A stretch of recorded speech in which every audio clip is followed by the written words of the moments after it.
planning. So today we are going to revise the chapter planning.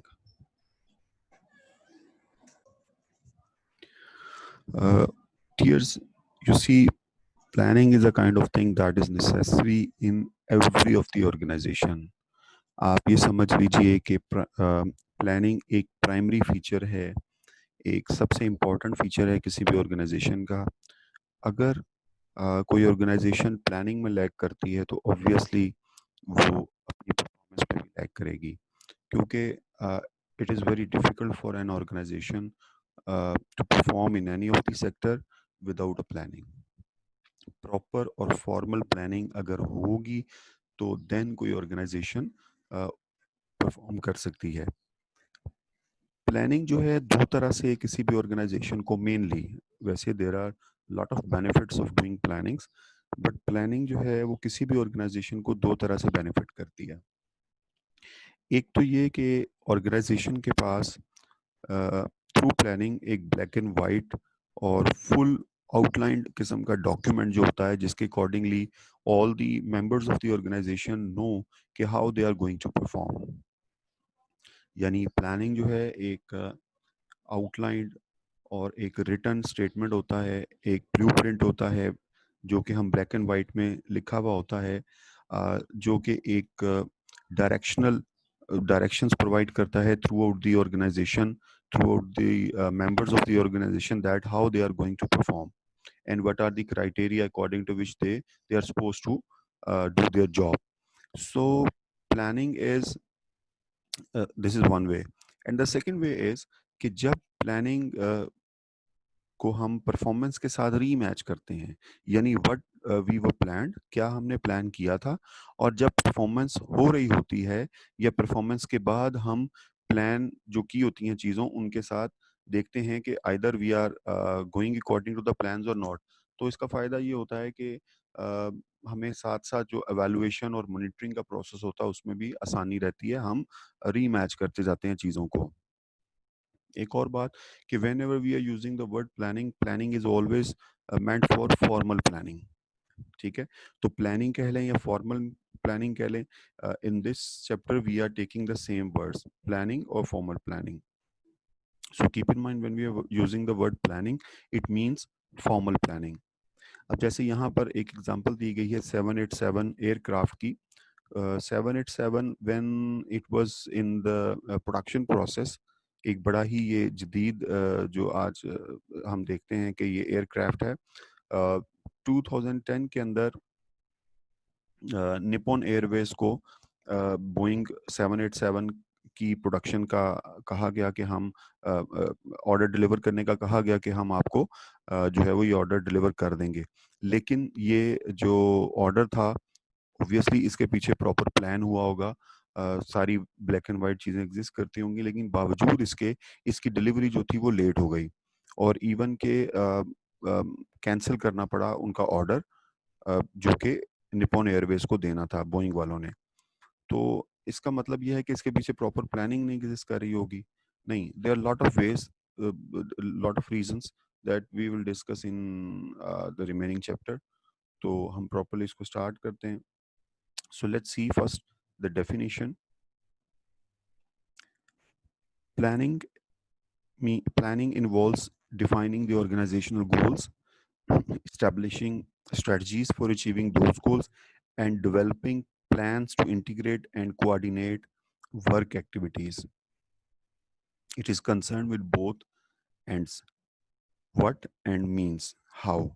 Means basically where here in the planning we work on two words, what we are going to do, and how means how we are going to achieve. So these two words are very important, that are linked with the planning, means what we are going to do and how we are going to achieve. So we call it and means. And in the detailed definition of planning, we have seen so many things.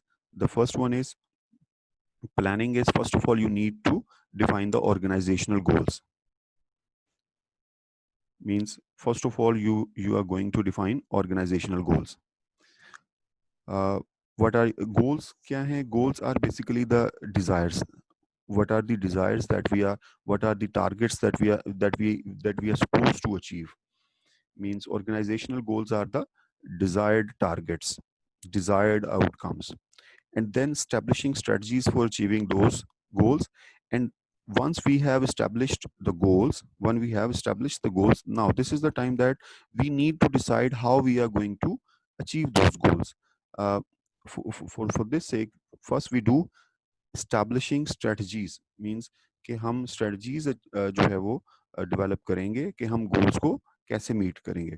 उसके बाद उन strategies के बाद plans develop करेंगे, और जो plans होंगे वो दो काम करेंगे क्या, एक तो इंटीग्रेट करेंगे और दूसरा कोऑर्डिनेट करेंगे वर्क एक्टिविटीज को। Means work activities, work activities और वर्क एक्टिविटीज को हम इंटीग्रेट करेंगे और कोऑर्डिनेट करेंगे। इंटीग्रेट का मतलब होता है टू सम अप, और कोऑर्डिनेट का मतलब होता है टू कैरी इट टुगेदर।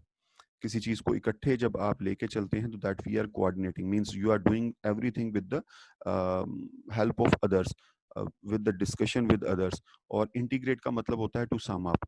तो इसका मतलब ये हुआ कि प्लानिंग एक ओवरऑल जो है रोड मैप देता है किसी भी ऑर्गेनाइजेशन को कि what you people are going to achieve, what are the goals that you have targeted for, and what are the strategies that you have designed to achieve those goals.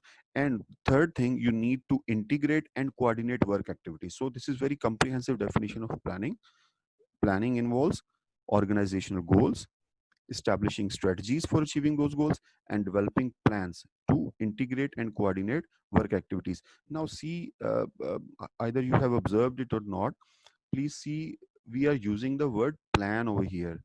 So what does it mean? We are discussing the planning. तो planning के अंदर plans भी develop किए जाते हैं कि means when we work on the plans, what we are doing planning, right. So जब हम प्लान्स पे काम कर रहे होते हैं, हम प्लान्स डेवलप कर रहे होते हैं, प्लान डेवलप करना, गोल्स स्ट्रेटजीज बनाना गोल्स अचीव करने के लिए, और गोल्स इटसेल्फ बनाना, ये तीनों काम मिल के प्लानिंग बनाते हैं। यानी आप ये नहीं कह सकते कि प्लान्स और प्लानिंग सेम होते हैं, नहीं, प्लानिंग के अंदर प्लान्स बनाते हैं हम। आई होप के क्लियर है। यानी आप क्या करते हैं, आप प्लानिंग बनाते हैं और प्लानिंग के अंदर आप जो है वो प्लान्स बनाते हैं। So keep in this in your mind. So अगर हम इस डेफिनेशन को एक बार फिर से देख लेते हैं, planning means organizational goals, strategies to achieve organization goals, and developing plans to integrate and coordinate work activities. Hope कि redefinition आपको clear है। उसके बाद प्लानिंग के मुतालिक और चंद बातें कि प्लानिंग का मतलब always we are taking formal planning, और फॉर्मल प्लानिंग के अंदर always keep one thing in your mind, that plans are specific, goals are specific, and their time period has always been defined. Means without time period you cannot develop the you cannot plan the you cannot make the goals, organize the goals. Okay, see, specific goals covering specific time are defined. यानी planning के अंदर goals और goals का specific होना और goals का time period बताना, that is very essential. और अगर आपको याद हो, गोल्स के मुतालिक हमने पढ़ा था, goals should be smart, right, for time bound. So here we have discussed कि स्पेसिफिक गोल्स जो हैं वो गोल्स जो हैं वो स्पेसिफिक होने चाहिए और टाइम बाउंड होने चाहिए। Goals should be written, goals जो हैं वो रिटर्न होने चाहिए, and that must be shared with the organisational members to reduce the ambiguity and create common understanding. और दूसरी इसमें इंपॉर्टेंट बात कि आप जो गोल्स क्रिएट करेंगे, जो गोल्स बनाएंगे, एक तो आपने ऑर्गेनाइजेशनल मेंबर्स के साथ उनको शेयर करना है। उसका फायदा ये होगा कि organisational member should be knowing के that what we are going to achieve. इससे एम्बिग्विटी रिसीव जो है वो रिड्यूस होगी। एम्बिग्विटी रिड्यूस होने का फायदा ये होगा कि organisational members will be mentally prepared and they should know कि what they are going to achieve. और finally specific plans for achieving these goals, और फिर you need to develop the plans for achieving goals. यानी planning के मुतालिक हमने पढ़ा कि प्लानिंग के अंदर हम गोल्स बनाते हैं, गोल्स जो हैं वो स्पेसिफिक होने चाहिए और टाइम बाउंड होने चाहिए। इन गोल्स को लिखा हुआ होना चाहिए, इन गोल्स को ऑर्गेनाइजेशनल मेंबर्स के साथ शेयर करें ताकि एम्बिग्युइटी, इबहम जो है वो कम हो सके और एक कॉमन अंडरस्टैंडिंग आ सके। उसके बाद प्लान जो हैं आप डेवलप करते हैं इन गोल्स को अचीव करने के लिए।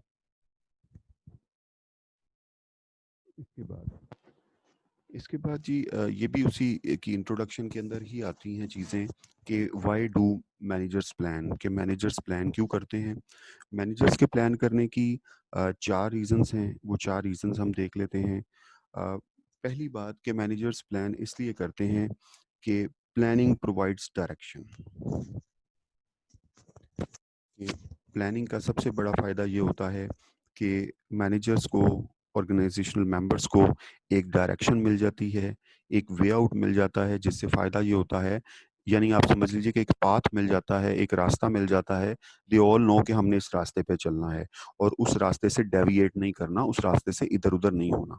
एक उनको एक क्लियर गोल मिलने का फ़ायदा ये होता है कि उनको पता होता है कि what are the activities they are perform, how they are going to cooperate with each other and how they have to accomplish these goals. उन्होंने इन गोल्स को अचीव कैसे करना है और आपस में कोऑर्डिनेट कैसे करना है। तो पहला जो पर्पस होता है दैट इज प्रोवाइड डायरेक्शन। दूसरा पर्पस जो है रिड्यूस अनसर्टनिटी। अनसर्टनिटी रिड्यूस होने का फायदा ये है कि ऑब्वियसली जब organisational members are clear that what they are going to do, उनके अंदर अनसर्टनिटी नहीं होगी, गैर यकीनियत नहीं होगी, तो वो और ज़्यादा अच्छा परफॉर्म करेंगे। The third thing is planning minimises waste and redundancy. यानी जो डुप्लीकेशन है या जो वेस्ट है उसको जो है वो रिड्यूस किया जाता है।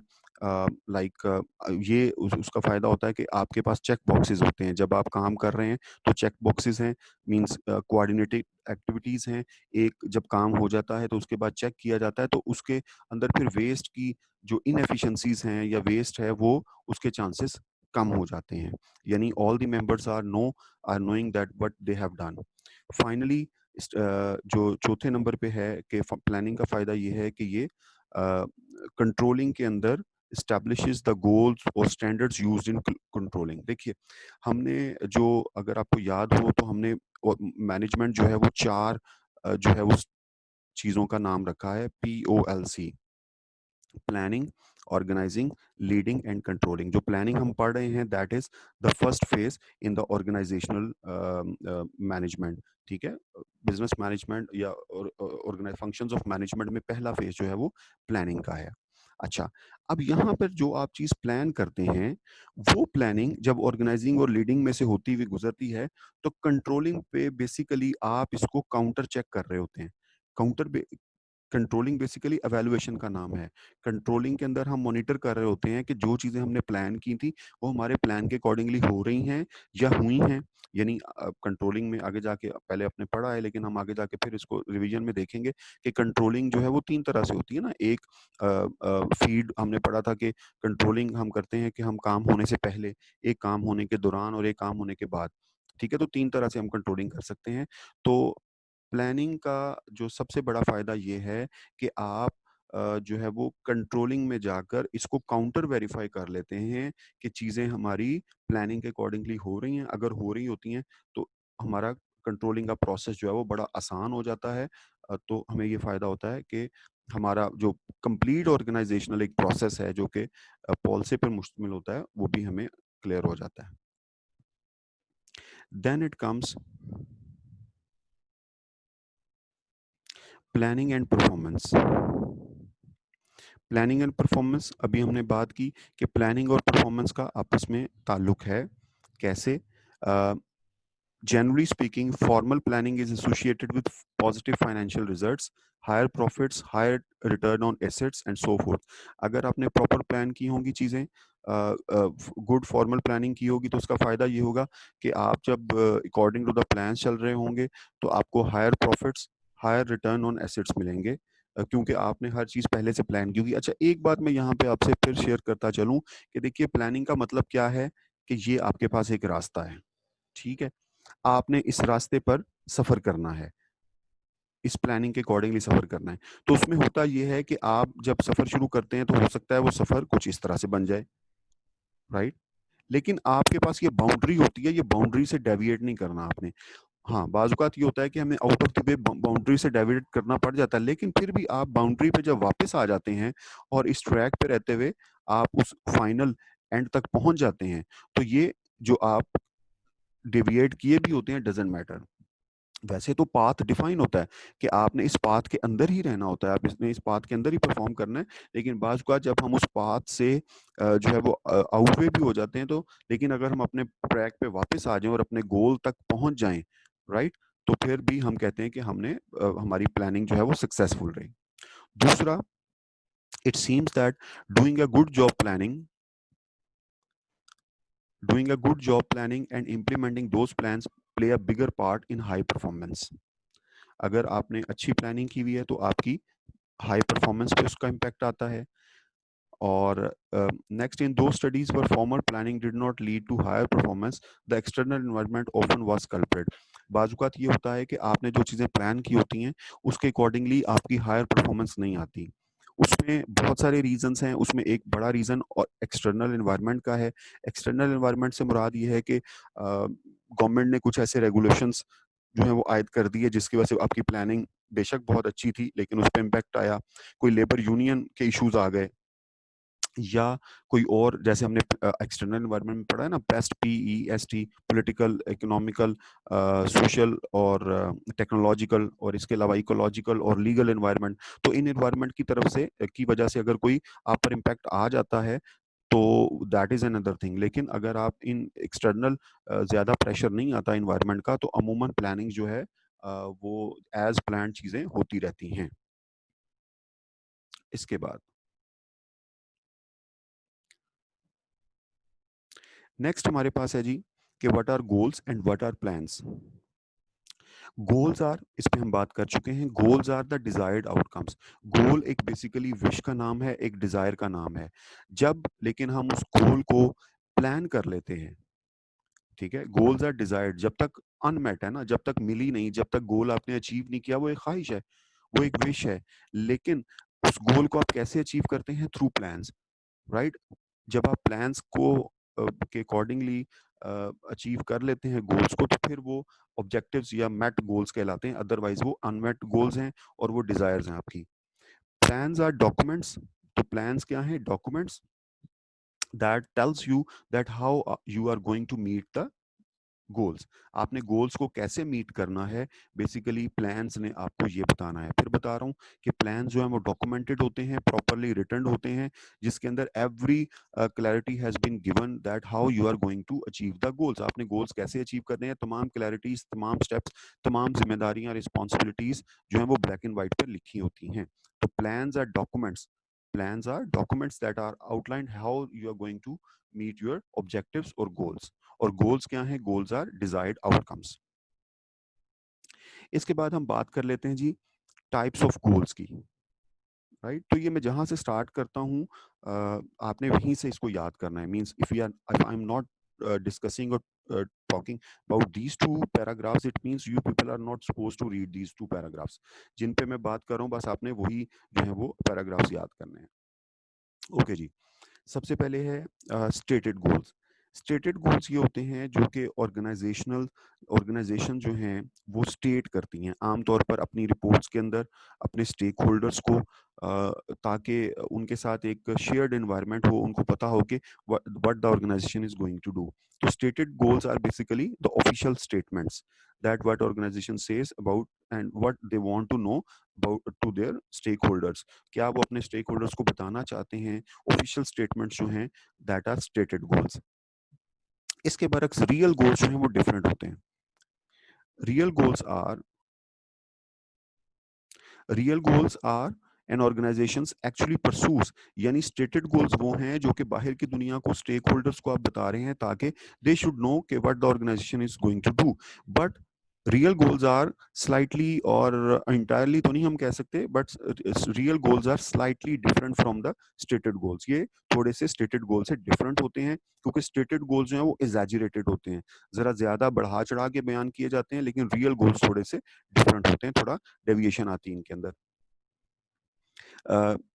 Real goals are those goals an organisation actually pursues, वो गोल्स जो कि ऑर्गेनाइजेशन वाकई परसू कर रही होती है, और what organisation members are doing, और जो ऑर्गेनाइजेशनल मेंबर्स होते हैं वो उन गोल्स के अकॉर्डिंगली ही, जो रियल गोल्स होते हैं उनके अकॉर्डिंगली ही परफॉर्म कर रहे होते हैं।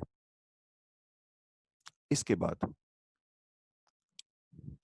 टाइप्स ऑफ प्लान्स, अगर हम टाइप्स ऑफ प्लान्स की बात करें तो टाइप्स ऑफ प्लान में चार चीजें होती हैं।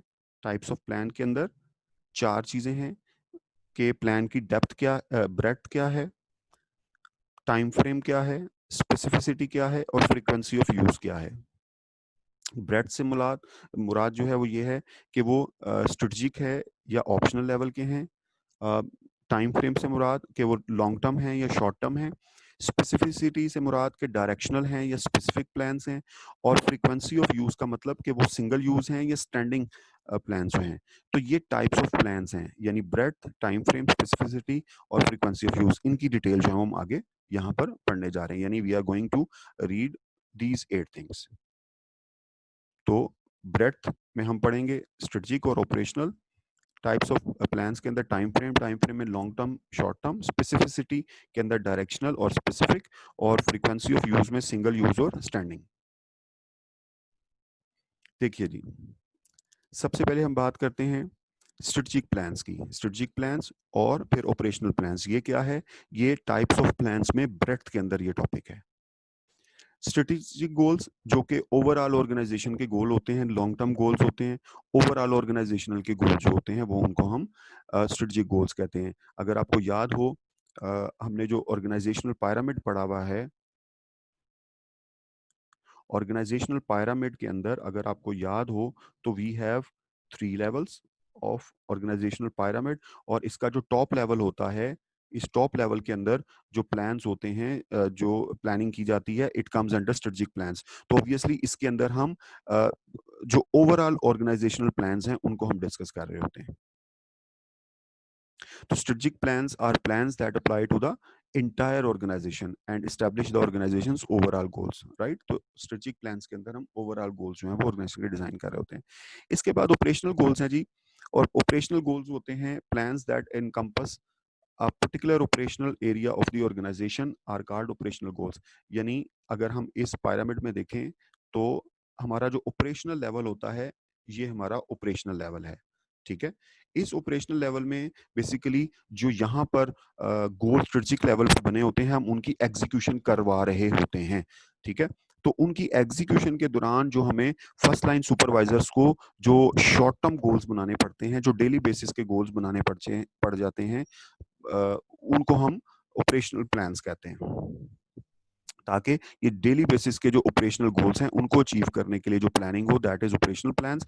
और इन द एंड ये थोड़े थोड़े छोटे छोटे प्लान्स जो हम अचीव करते जाते हैं, जो गोल्स हम अचीव करते जाते हैं ये ऑपरेशनल लेवल पे, ये बेसिकली हमारे जो टॉप लेवल के गोल्स होते हैं उनको मीट करने के लिए हम ये सारा कुछ कर रहे होते हैं।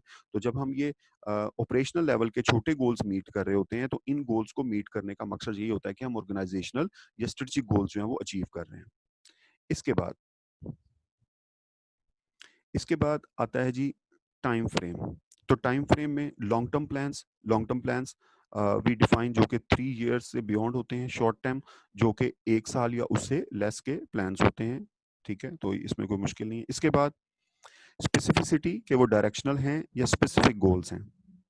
Specific goals are clearly defined and leave no room for interpretation. यानी स्पेसिफिक गोल्स के मुराद कि वो इतने स्पेसिफिक हैं, इतने अप टू द मार्क हैं, इतने क्लोज टू द टारगेट हैं कि यू नीड नो इंटरप्रिटेशन। कोई उसमें इंटरप्रिटेशन की गुंजाइश नहीं रहती। हर चीज, हर जो ऑब्जेक्टिव होता है उसका क्लियरली डिफाइंड होता है। तमाम उसके, यानी अगर देखें ना, मैंने आपको बताया था कि हम करते क्या है, बेसिकली हम एक पाथ डिफाइन करते हैं, ठीक है।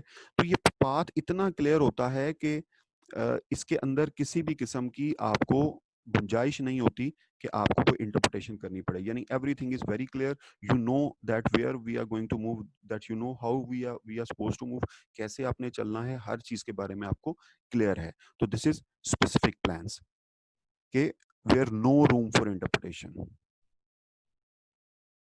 और specific plans states its objectivity in a way that eliminates ambiguity, problems with misunderstanding, यानी किसी किस्म की मिसअंडरस्टैंडिंग, किसी किस्म का इबहाम, किसी किस्म की गैर यकीनियत इनके अंदर नहीं होती। Directional plans, directional plans are flexible plans that set out general guide outlines. Directional plans जो होते हैं वो डायरेक्शंस हैं, हदायत हैं, जो हदायत किसी काम को करने के लिए मावन साबित होती हैं, उनको हम हदायत की शक्ल दे देते हैं। बाज़ औक़ात आप ऑर्गेनाइजेशंस में जाते हैं तो कुछ रिटन डायरेक्शंस होती हैं, कुछ रिटन डायरेक्शंस आपको नज़र आती हैं। तो directional plans are basically the written plans, these are the guidelines, general guidelines होती हैं जिससे ऑर्गेनाइजेशन के मेंबर्स को रहनुमाई मिल जाती है। ठीक है जी, तो हमने बात कर ली टाइप्स ऑफ प्लान्स में ब्रेड्थ, टाइम फ्रेम, स्पेसिफिसिटी और फ्रीक्वेंसी ऑफ यूज के हवाले से। तो ये 8 तरह के प्लान्स हमारे सामने आए। इन 8 प्लान्स को हमने 4 पर्सपेक्टिव्स में डिस्कस किया, breadth wise, time frame wise, specificity wise और फ्रीक्वेंसी ऑफ यूज वाइज।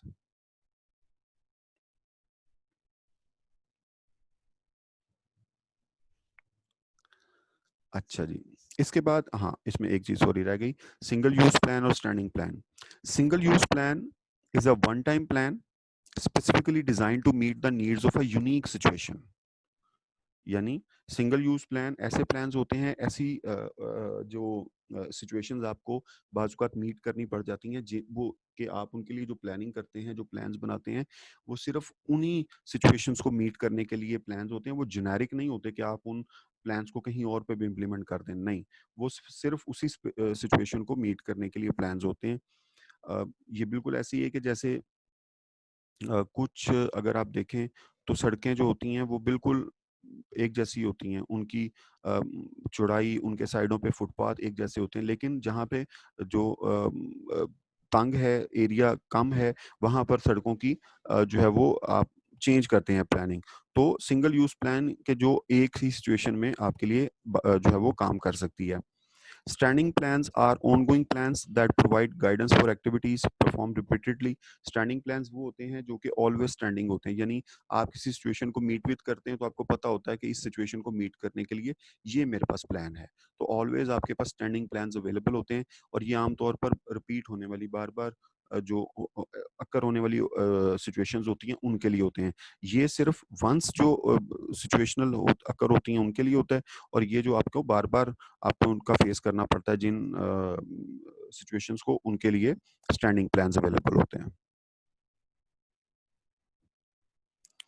इसके बाद है जी setting goals and developing plans.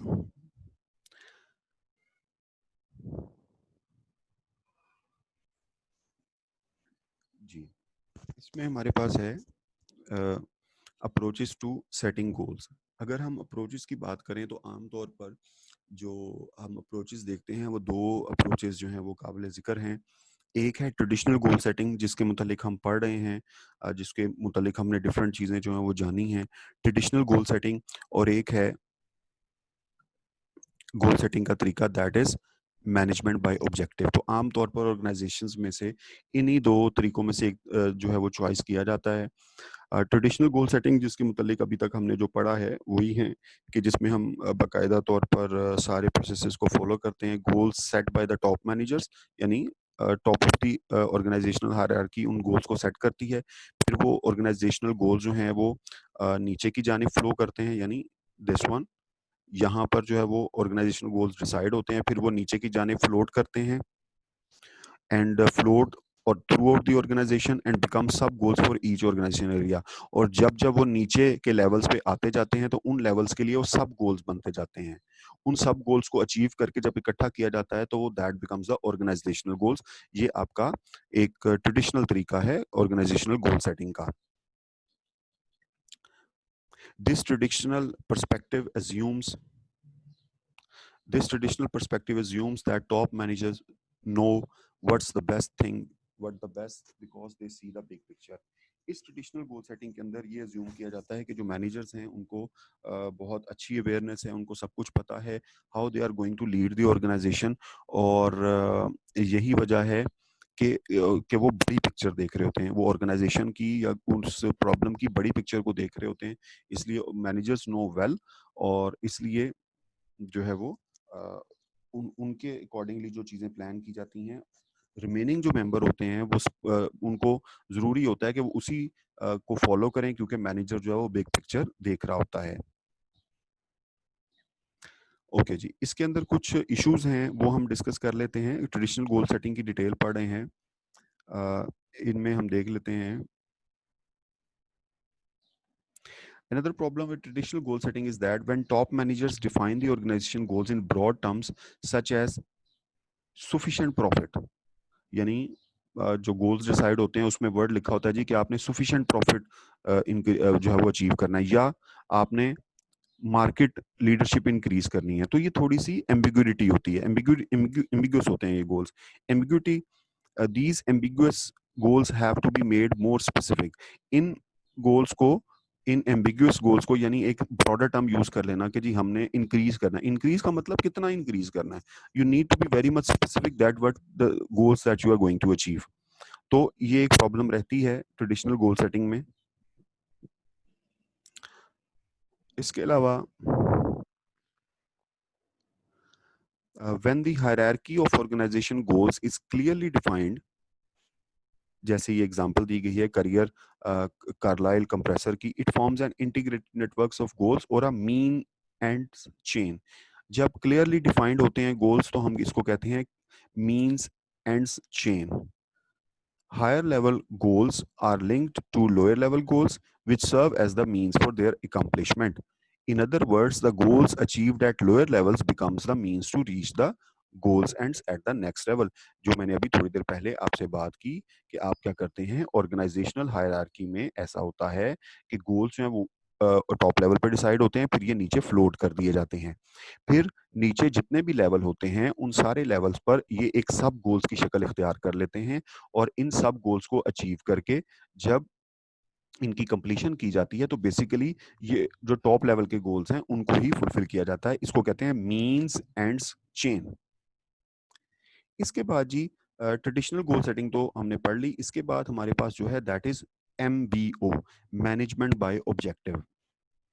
Management by objective ये होता है, it is the instead of using traditional goal setting, many organizations use management by objective. Management by objective is a process of setting mutually agreed upon goals and using these goals to evaluate employees performance.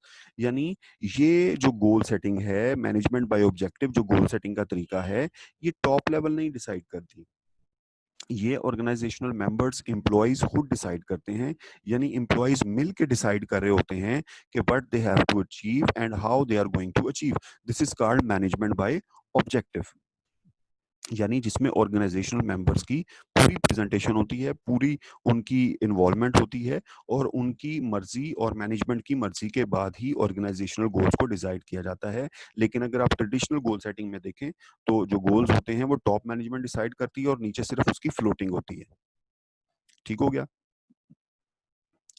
इसके बाद MBO programs have 4 elements: goal specificity, participative decision making, an explicit time period and performance feedback। क्या मतलब, MBO programme या MBO goal setting के अंदर, मैं फिर बता रहा हूँ आपको, गोल सेटिंग के 2 तरीके हैं, एक ट्रेडिशनल गोल सेटिंग का तरीका है और एक MBO है।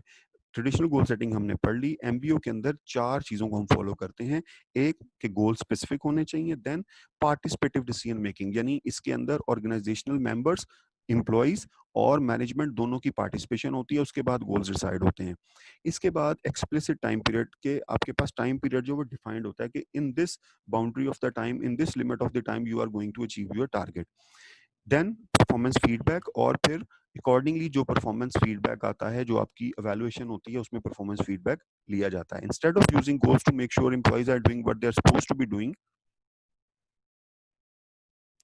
MBO uses goals to motivate them as all. as well. The appeal is that it focuses on employees working employees goal they have had a handing in setting hand in setting. यानी जो employees होते हैं क्योंकि उन्होंने खुद goals decide किए होते हैं, पार्टिसिपेटिव डिसीजन मेकिंग हुई हुई होती है, तो इसलिए हर एक को पता है कि हमने क्या करना है. तो these are the 8 steps in MBO. ये आपने करने हैं स्टेप्स इन एमबीओ. सबसे पहले ऑर्गेनाइजेशन का ओवरऑल गोल, यानी ऑब्वियसली अब ये आपस में गोल्स डिसाइड करने का मतलब ये नहीं है कि आप ऑर्गेनाइजेशनल गोल्स को जो है वो रद्द कर रहे हैं या उनको आप निगेट कर रहे हैं. नहीं, जो ऑब्वियसली आपस में आप डिसाइड करते हैं गोल थ्रू एमबीओ, उसके अंदर ऑर्गेनाइजेशनल गोल्स को ही सामने रखा जाता है. फिर जो मेजर ऑब्जेक्टिव्स होते हैं वो डिविजनल और डिपार्टमेंट्स को जो है वो असाइन कर दिए जाते हैं. Unit managers collaboratively set objectives. फिर जो यूनिट मैनेजर होता है वो जो है वो अपने यूनिट मैनेजर जितने भी होते हैं वो मिलकर कोलैबोरेटिवली सेट करते हैं अपने ऑब्जेक्टिव. फिर specific goals are collaborated set with all department members. फिर जितने बाकी मेंबर्स होते हैं ऑर्गेनाइजेशंस के, उनके साथ वो गोल सेट किए जाते हैं. Then action plans. उन प्लान्स को, एक्शन प्लान्स का मतलब ये होता है कि what you are going to do. यानी एक्शन प्लान बेसिकली इम्प्लीमेंटेशन का टाइम होता है. एक्शन प्लान, किसी भी प्लान को अमली जामा पहनाने को एक्शन प्लान कहते हैं. यानी आपने बहुत सारी प्लानिंग कर ली, फिर आपकी जो फाइनल जो एग्जीक्यूशन होती है ना, उसको हम एक्शन प्लान कहते हैं. उसके बाद आप परफॉर्मेंस को पीरियोडिकली रिव्यू कर रहे होते हैं और सक्सेसफुल अचीवमेंट जो है वो परफॉर्मेंस बेस्ड रिवॉर्ड्स दे रही होती है. ठीक है, तो ये 8 स्टेप्स जो हैं एमबीओ के अंदर आपने लाजमी याद करने हैं. ये क्वेश्चन काफ़ी इंपॉर्टेंट है पेपर के अंदर. एमबीए का क्वेश्चन काफ़ी दफ़ा देखा गया है कि सबसे पहले आप ऑर्गेनाइजेशन के जो ओवरऑल गोल्स हैं उनको सामने रखते हैं. फिर आप जो डिविजन्स या डिपार्टमेंट्स होते हैं उनको ऑब्जेक्टिव्स असाइन किए जाते हैं. फिर आप जो यूनिट मैनेजर्स होते हैं उन यूनिट मैनेजर्स को जो है वो कोलैबोरेशन करते हैं. और उसके बाद तमाम यूनिट मैनेजर्स जो होते हैं वो फिर अपने डिपार्टमेंट मेंबर्स को सारे गोल्स के मुतालिक आगाह करते हैं. फिर एक्शन प्लान्स का टाइम आता है, एक्शन प्लान को इम्प्लीमेंट किया जाता है. फिर परफॉर्मेंस को review and finally performance feedback. और अगर according to the set goals जो है परफॉर्मेंस आती है तो फिर रिवॉर्ड्स भी दिए जाते हैं. ये जी हम डिफरेंट करेक्टरिस्टिक्स हैं गोल की, कि गोल्स हम कैसे जो है वो डिफाइन करते हैं. ये ट्रेडिशनल गोल्स की बात हो रही है. ऊपर जो है वो हमने एमबीओ के मुतालिक पढ़ा था, तो ये हम ट्रेडिशनल गोल्स की बात कर रहे हैं कि गोल जो हैं, सबसे पहले हम ऑर्गेनाइजेशन के मिशन को रिव्यू करते हैं. ठीक है, मिशन क्या होता है? Mission is a statement of an organization's purpose that provides an overall guide to what organization member that think is important. यानी मिशन स्टेटमेंट जो होती है वो किसी भी ऑर्गेनाइजेशन का ओवरऑल गोल होता है, ओवरऑल पर्पस होता है, ओवरऑल टारगेट होता है, ओवरऑल ऑब्जेक्टिव होता है, जो कि ऑर्गेनाइजेशन ने हर हाल में मीट करने का इरादा किया होता है. और ये स्टेटेड होता है, रिटन होता है. और आप सबसे पहले उस ऑर्गेनाइजेशनल मिशन को अपने सामने रखते हैं और उस मिशन को सामने रखते हुए अपने गोल्स को डिजाइन करते हैं. लेकिन आप अपनी अवेलेबल रिसोर्सेज को लाजमी देखते हैं कि बाज़ औक़ात ये होता है कि आपने अपना मिशन बहुत बड़ा रखा होता है, लेकिन आपके पास उतने रिसोर्सेज नहीं होते. तो आपने ठीक है, ऑर्गेनाइजेशंस अपने मिशन बड़े सेट करती हैं, पर्पस बड़े सेट करती हैं, इसमें कोई बड़ा इशू नहीं है. ऑर्गेनाइजेशन ने अपना मिशन सेट किया, हो सकता है काफ़ी बड़ा हो, फिर आप अपने रिसोर्सेज को वैल्यूएट करते हैं कि और इन गोल्स को अचीव करने के लिए जो रिसोर्सेज चाहिए हैं, क्या उतने रिसोर्सेज अवेलेबल हैं ऑर्गेनाइजेशन के पास? आप उन रिसोर्सेज में रहते हुए फिर डिटरमिन द गोल्स इंडिविजुअली और विद इनपुट फ्रॉम अदर्स. फिर आप उन गोल्स को डिटरमिन करते हैं. Write down the goals. फिर आप उन गोल्स को रिटर्न करते हैं ताकि तमाम ऑर्गेनाइजेशनल मेंबर्स को उन गोल्स के बारे में कम्युनिकेट किया जा सके. और फाइनली रिव्यू द रिजल्ट्स कि गोल्स मेट हुए या नहीं हुए. ये ट्रेडिशनल गोल्स के बारे में फिर आपको बता रहा हूँ. एमबीओ के जो स्टेप्स थे वो 8 थे और ये ट्रेडिशनल गोल्स के हैं. इसके अंदर ये हमें पता है कि गोल्स जो हैं वो कैसे होते हैं. रिटर्न गोल जो हैं वो मेजरेबल, क्वांटिफाइबल, टाइम फ्रेम, ये स्मार्ट ही है बेसिकली. तो ये स्मार्ट की एक शक्ल है कि गोल शुड बी स्मार्ट. तो गोल्स जो हैं, रिव्यू दी ऑर्गेनाइजेशंस मिशन. फिर उस मिशन को सामने रखते हुए हम अपने ऑर्गेनाइजेशन के रिसोर्सेज देखते हैं. उन रिसोर्सेज के अकॉर्डिंगली हम गोल्स डेवलप करते हैं और फिर उन गोल्स को कम्युनिकेट करते हैं तमाम ऑर्गेनाइजेशनल मेंबर्स के साथ. और फिर फाइनली हम अपनी परफॉर्मेंस को रिव्यू करते हैं. जी, इसके बाद हमारे पास है कि what are the contingency factors in planning. ठीक हो गया। पेपर के अंदर ये सवाल भी देखा गया है कि what is planning, right the steps in planning, और what are the contingency factors in planning. ठीक हो गया। तो ये पेपर में इस तरह से भी क्वेश्चन आया हुआ है कंटीजेंसी फैक्टर्स का। तो याद रखिए 3 कंटीजेंसी फैक्टर्स हैं। 3 कंटीजेंसी फैक्टर हैं। ऑर्गेनाइजेशनल लेवल जो कि प्लान्स को इफेक्ट करते हैं, degree of environmental uncertainty and length of future commitments. 3 contingency factors effect the choice of plans. Plans को बनाते वक्त, प्लान्स को जब हम जो है वो चॉइस कर रहे होते हैं, तो 3 चीजें हमें कंसिडर करनी पड़ती हैं। Organizational level, degree of environmental uncertainty और लेंथ ऑफ फ्यूचर कमिटमेंट्स। यानी कि ऑर्गेनाइजेशन के लेवल क्या हैं। तो ऑर्गेनाइजेशनल के लेवल के मुतालिक हम पढ़ चुके हैं कि for the most part lower level managers do operational planning और upper level managers do strategic planning के।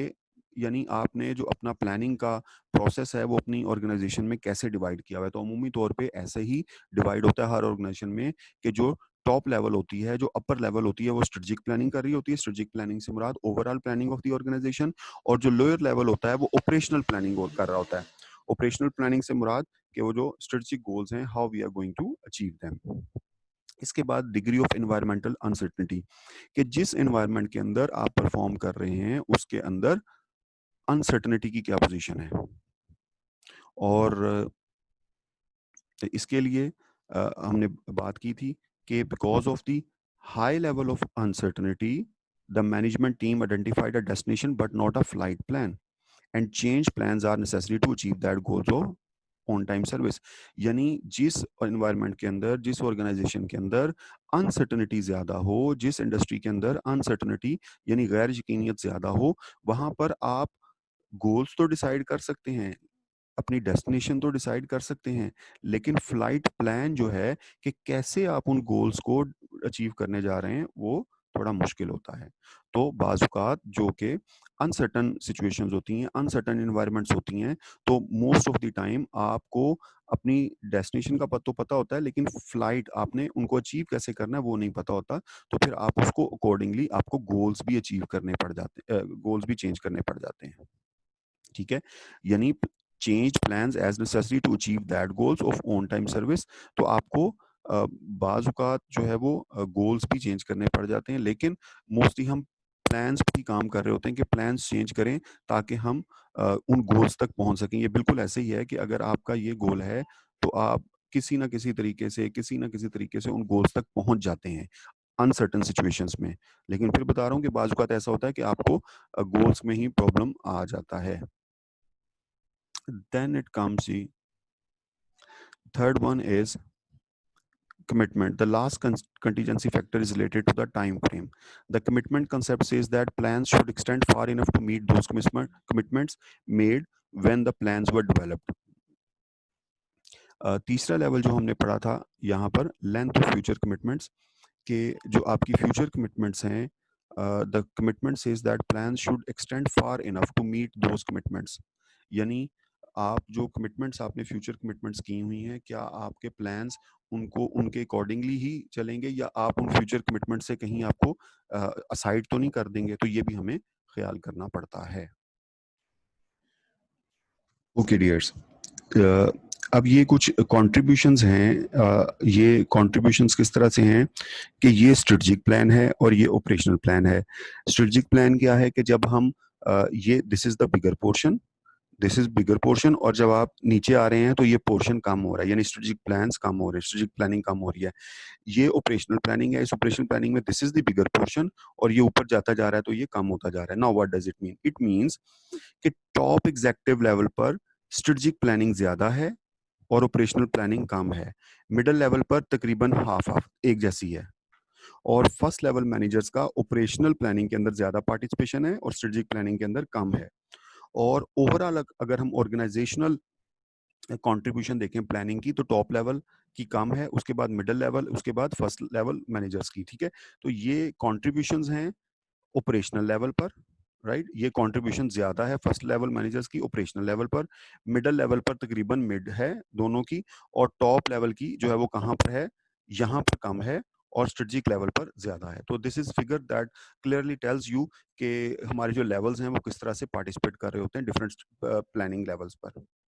इसके बाद अप्रोचेस टू प्लानिंग का मतलब ये है कि कुछ ऑर्गेनाइजेशंस ने अपने बाकायदा तौर पर फॉर्मल प्लानिंग डिपार्टमेंट बनाए हुए हैं। रिसर्च एंड डेवलपमेंट के अंदर जो है वो प्लानिंग डिपार्टमेंट्स होते हैं, या कुछ ऑर्गेनाइजेशन जो है वो अपने मैनेजर्स के जरिए ही प्लानिंग कर रही होती हैं।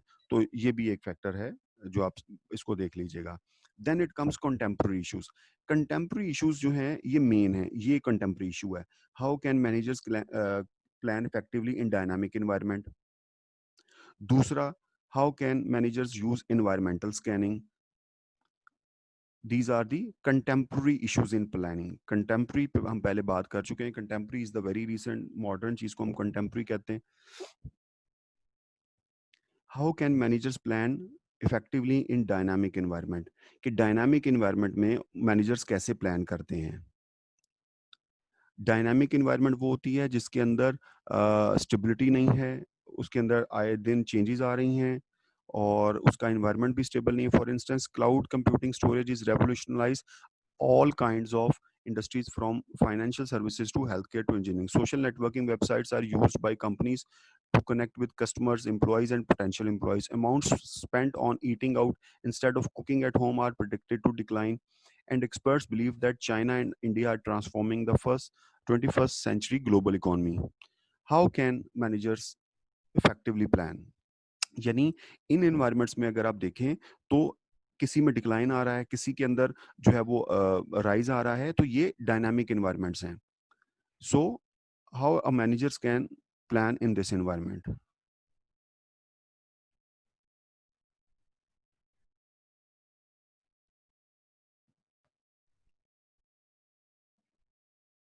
जी, इसके अंदर देखिए, इन अनसर्टेन एनवायरमेंट, एक ऐसी एनवायरमेंट जो कि राइज और फॉल के साथ है, manager should develop plans that are specific but flexible. क्योंकि डायनामिक एनवायरनमेंट के अंदर अगर आप बिल्कुल जो है वो सख्त और टारगेटेड प्लान्स के साथ चलेंगे तो थोड़ा मुश्किल हो जाएगा। आपको प्लान जो है वो स्पेसिफिक तो हों लेकिन फ्लेक्सिबल होने चाहिए। फ्लेक्सिबल के मतलब कि उनके अंदर इतना मार्जिन होना चाहिए कि प्लान्स को चेंज किया जा सके। although this seem may contradictory, although हम जो ऊपर बातें करके आए हैं उसके बाद फ्लेक्सिबिलिटी का आंसर लेके आना थोड़ा कॉन्ट्राडिक्टरी है, थोड़ा इख्तलाफ रखता है हमारी ऊपर वाली बातों से, लेकिन नो, हमें इसको फॉलो करना पड़ेगा। क्योंकि अनसर्टेन अनसर्टेन इन्वायरमेंट्स के अंदर प्लान जो है वो फ्लेक्सिबल होने लाजमी हैं। तो इस बात को आपने जहन में रखना है कि अनसर्टेन इन्वायरमेंट के अंदर प्लान शुड बी फ्लेक्सिबल। उसके बाद उसके बाद जो प्लान जो है वो बनाया हुआ है, the plan served as road map although the destination में change due to dynamic market condition, they should be ready to change directions if environment conditions warrant. कि अगर, पहली बात कि आपके प्लान्स जो हैं वो फ्लेक्सिबल होने चाहिए। दूसरी बात ये है कि अगर मार्केट के अंदर चेंज आती है, एनवायरमेंट के अंदर चेंज आती है, तो आप उन you should be ready to change directions. आप उन चेंज के अकॉर्डिंगली, जो मार्केट के अंदर चेंज आ रही है उसके अकॉर्डिंगली आप अपनी डायरेक्शंस को चेंज करने की सलाहियत रखते हो। पहली बात कि फ्लेक्सिबिलिटी हो आपके प्लान्स के अंदर। दूसरी बात कि जो मार्केट के अंदर, इंडस्ट्री के अंदर जो है वो एनवायरमेंट की वजह से चेंज आ रही है, आप भी उसके अकॉर्डिंगली चेंज हो सकें। Right, managers need to stay alert to environment changes. और दूसरी बात कि मैनेजर को अलर्ट रहना पड़ेगा कि what are the changes that are happening in the environment, ताकि वो उसके अकॉर्डिंगली अपनी चेंजेस कर सके। इसके बाद finally make the organizational hierarchy flatter to effectively plan in dynamic environments। के organizational hierarchy जो है उसके अंदर इतनी कैपेसिटी आप रखें। this means allowing lower level organization levels to set goals and develop plans। क्योंकि जब flexibility आएगी तो obviously pressure तो lower level पे आना है, क्योंकि lower level ने उसकी implementation करनी है। तो आप lower level को भी अपने जो है वो this means allowing lower level organization goals to set goals, organization level to set goals and develop plans. उनको भी अपनी जो है वो डिसीजन मेकिंग का पार्ट रखें, ताकि जो है वो, अब आप ये देखें कि इसका मतलब ये हुआ कि जब आप डायनामिक एनवायरनमेंट में काम कर रहे होते हैं, तो फिर आपको एमबीओ बड़ी फ़ायदेमंद रहती है, मैनेजमेंट बाय ऑब्जेक्टिव, जिसमें आप लोअर लेवल को भी अपने साथ इंक्लूड रखते हैं, तो वो बड़ा फ़ायदा देती है। ठीक हो गया? तो ये 3-4 बातें हैं जो कि आपको कंसिडर तकरीबन इतना ये बनता है, आपने इतना ही इसको करना है कि आप जब अ डायनामिक एनवायरनमेंट में काम कर रहे होते हैं, तो फिर आपको ये 2-4 चीज़ें करनी पड़ती हैं। फ्लेक्सिबिलिटी लानी पड़ती है, अपनी डायरेक्शन अकॉर्डिंगली चेंज करनी पड़ती है, और जो मैनेजर है, मैनेजर को अप टू द डेट रहना पड़ता है। यहाँ पे हमने बात की थी कि मैनेजर को अप टू डेट रहना पड़ता है कि मार्केट में बाहर क्या हो रहा है, और फाइनली जो आपने अपने ऑर्गेनाइजेशनल मेंबर्स हैं, लोअर लेवल्स के मेंबर्स हैं, उनको भी अपने डिसीजन मेकिंग में इन्वॉल्व रखना है। इसके बाद फाइनली जो हमारे पास है, how can managers use environmental scanning? Environmental scanning, a manager's analysis of the external environment may be improved by environmental scanning, which involves screening information to detect emerging trends. One of the fastest growing forms of environmental scanning is competitors intelligence, which is gathering information about competitors that allows managers to anticipate competitors' action rather than merely react to them. Competitor intelligence ये है कि आप किसी ना किसी तरीके से अपने कंपेटिटर तक रसाई रखते हैं कि what the competitor is doing, what the competitor wants to do. आप ये उसकी सारी खबरगिरी जो है वो रखते हैं through competitor intelligence. Competitive intelligence suggest that much of the competitor related information, कि आपके पास कंपेटिटर से रिलेटेड इंफॉर्मेशन होती है, यानी मार्केट में जो आपके कंपेटिटर्स हैं उनसे रेलिवेंट जितनी भी इंफॉर्मेशन है वो आपके पास होती है। इन अदर वर्ड्स कंपेटिटर या competitive intelligence isn't corporate espionage. Advertisements, promotional materials, press releases, reports, ये सारी चीज़ें आपको हेल्प आउट करती हैं कंपेटिटर को अंडरस्टैंड। यानी कंपेटिटर, एक तो ये है ना कि आपने अपने कुछ स्पाई छोड़े हुए, जैसे आमतौर पर भारत और पाकिस्तान के केस में होता है कि इन्होंने स्पाइस छोड़े हुए, जासूस छोड़े हुए, जो जाके एक दूसरे की जासूसी करते हैं और खबरें लेके आते हैं। इस तरह का काम भी होता है ऑर्गेनाइजेशंस में। लेकिन इसके अलावा ये जो उनकी reports filed with government agencies, press releases, promotional materials, advertisements, newspaper ads, wants ads, information, ये सारी चीजें भी आपको हेल्प आउट कर रही होती हैं कि आपका कंपेटिटर कहाँ पे खड़ा है। तो आप उसके अकॉर्डिंगली अपनी एनवायरनमेंट जो है वो स्कैन कर रहे होते हैं। तो एनवायरमेंटल स्कैनिंग भी एक तरीका है अनसर्टेन सिचुएशन को मीट करने का। तो ये था जी आज का हमारा